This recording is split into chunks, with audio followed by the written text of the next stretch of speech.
சுதந்திர இந்தியாவுக்கு முன்னாடி பிரிட்டிஷ் இந்தியா பெங்கால், மெட்ராஸ், பாம்பே பிரசிடென்சின்னு பிரிக்கப்பட்டிருந்தது. இந்த மெட்ராஸ் மாகாணத்தில் இன்றைய சில கேரள பகுதிகளும், கர்நாடகா, ஆந்திரா மற்றும் தமிழ்நாடு பகுதிகளும் இருந்தது. இந்தியாவின் சுதந்திரத்துக்கு பிறகு மாகாணத்தை பிரிக்கணும்ன்ற கோரிக்கை வலுப்பட ஆரம்பிச்சது. அப்ப பிரதமரா இருந்த நேரு மொழிவாரிய மாநிலங்களை பிரிச்சா பிற்காலத்துல எந்த ஒரு பிரச்சனையும் வராதுன்னு 1953 ஆந்திர மாநிலமும், 1956 மைசூர் மாநிலமும், கேரளா மற்றும் மெட்ராஸ் மாநிலமும் பிரிக்கப்பட்டது.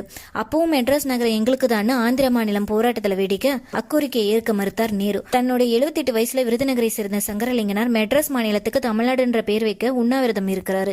26 நாட்கள் கழித்து 1956 அக்டோபர் 13 உயிர் விடுறாரு காந்தியவாதி சங்கரலிங்கனார். 1968 ஜூலை 18 தமிழ்நாடு பெயர் வைப்பதற்கான தீர்மானங்கள் கொண்டு வரப்பட்டு அதே ஆண்டு நவம்பர் 23 நாடாளுமன்ற மசோதாவால் நிறைவேற்றப்பட்டு 1969 ஜனவரி 14 அப்போ இருந்த திமுக தலைவர் அண்ணா ஆட்சியின் போது மெட்ராஸ் மாநிலம் தமிழ்நாடுன்னு பெயர் சூட்டப்பட்டது.